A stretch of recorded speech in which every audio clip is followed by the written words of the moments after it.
Olá, pessoal, tudo bem? Vamos para mais um Cosmetocast, o podcast de cosmetologia. Para quem ainda não me conhece, eu sou o professor Márcio Guidoni, sou farmacêutico bioquímico, mestre em doutor em ciências farmacêuticas. A minha especialidade é trabalhar com dermocosméticos e peelings químicos. Então esse é o nosso podcast, onde nós falamos semanalmente sobre cosmetologia. E o tema dessa semana é um tema muito interessante. Qual é a melhor fórmula, qual é o melhor ativo para nós fazermos o desmame da hidroquinona? Então, hoje nós vamos falar sobre o despigmentante mais utilizado no mundo, que é a hidroquinona. Como que eu entro com a hidroquinona no meu tratamento e como que eu faço para tirar a hidroquinona desse tratamento? A gente sabe que a hidroquinona é um despigmentante fenólico que tem uma ação inibidora da tirosinase. E ela faz essa inibição de forma irreversível. O que isso quer dizer? Que quando ela se liga na enzima, que pega a tirosina e transforma em melanina, ela faz isso de forma irreversível. Não tem volta. O melanócito precisa sintetizar uma enzima nova, processo lento, processo de síntese proteica é lento. Por isso que a hidroquinona traz um clareamento muito rápido, para o tratamento de melasmas e manchas, por exemplo. Porém, muito se discute do efeito rebote da hidroquinona. O que é esse efeito rebote? É você remover, interromper o tratamento despigmentante daquela mancha do paciente e a mancha volta pior.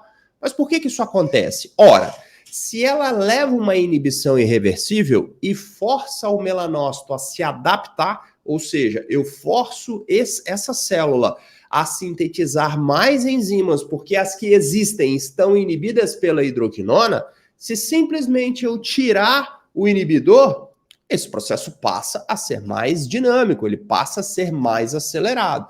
Então, o efeito rebote nada mais é do que falta de gerenciamento. É como se eu estivesse acelerando um carro e pisando no freio. O freio é a hidroquinona. Se eu tirar o pé do freio, o que acontece com esse carro? Ele acelera mais ainda. Então, para eu remover a hidroquinona do tratamento, eu preciso substituir por outro despigmentante. Ora, mas por que eu preciso tirar a hidroquinona do tratamento? A hidroquinona é um despigmentante potente. Tem uma grande ação inibidora da tirosinase. Porém, em altas concentrações, ou quando esse paciente faz um uso longo, prolongado desse ativo, pode trazer efeitos adversos sérios, como a alcronose exógena, despigmentação de confete, leucodermias irreversíveis. Então, ela é um bom despigmentante, mas precisa ter critérios para a sua utilização. Quais são esses critérios hoje aceitos? Precisa trabalhar numa concentração de até 4% e num período de até 3 meses durante um ano. Essa é a forma hoje mais segura de se trabalhar com a hidroquinona. Ou seja, se eu vou trabalhar com ela durante 3 meses, os próximos 9 meses durante esse período de um ano, eu preciso de um outro despigmentante, de outra molécula que não seja a hidroquinona, para não gerar esses riscos de efeitos adversos, para que o meu paciente possa substituir o tratamento. Então vamos lá, vamos citar alguns exemplos de moléculas que nós podemos utilizar para substituir a hidroquinona durante essa troca de despigmentantes. O primeiro e o mais utilizado é o alfa-arbutin, que tem o mesmo mecanismo de ação da hidroquinona, inibidor da tirosinase. Porém, essa inibição é do tipo competitiva e não irreversível. O que isso quer dizer? Que o alfa-arbutin tem o potencial de inibir a tirosinase, tem o potencial de clarear as manchas, mas faz isso com menos potência do que a hidroquinona. Porém, qual é a vantagem do alfa-arbutin em relação ao tratamento? Ele é uma molécula que não causa citotoxicidade. Ele é 100 vezes menos citotóxico do que a própria hidroquinona. Então, é um ativo mais seguro. O potencial de clareamento é próximo do da hidroquinona, mas não é igual. Qual é a concentração de alfa-arbutin para eu substituir a potência da hidroquinona? 7%. Então, na formulação, você remove a hidroquinona e prescreve o alfa-arbutin a 7%, que é uma boa possibilidade. Na minha opinião, é a melhor, mas existem outros ativos que você pode substituir a hidroquinona ou associar ao alfa-arbutin. Então, você pode montar uma formulação mais robusta. Por exemplo, o ácido cógico. O ácido cógico também é um inibidor de tirosinases, menos potente que a hidroquinona e o alfa-arbutin, mas ele também pode ser utilizado a 3, 4%.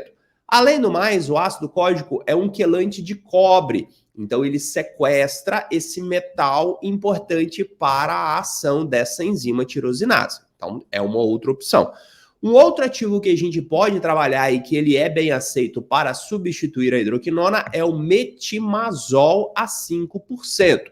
Ele é um inibidor de tirosinase e de peroxidases, que leva a dopaquinona para o caminho da eumelanina marrom. Então esse ativo também é interessante. Outro ativo que a gente pode substituir a hidroquinona dentro dessa estratégia é a cisteamine a 5%. A cisteamine é o inibidor de tirosinase e também ela aumenta a expressão da glutationa, convertendo a dopaquinona em felmelanina, que dá brilho na pele. Então é uma outra opção. E por último, não menos importante, seria a niacinamida a 5%. A niacinamida tem um menor potencial de clareamento desses que eu trouxe para vocês, mas ela é muito segura e pode ser associada com esses outros ativos ou utilizadas de forma isoladamente. Ok, pessoal? Então fica a dica aí para substituir a hidroquinona. Alfa-arbutin, ácido cógico, metimazol, cisteamina e niacinamida com segurança. Abraços!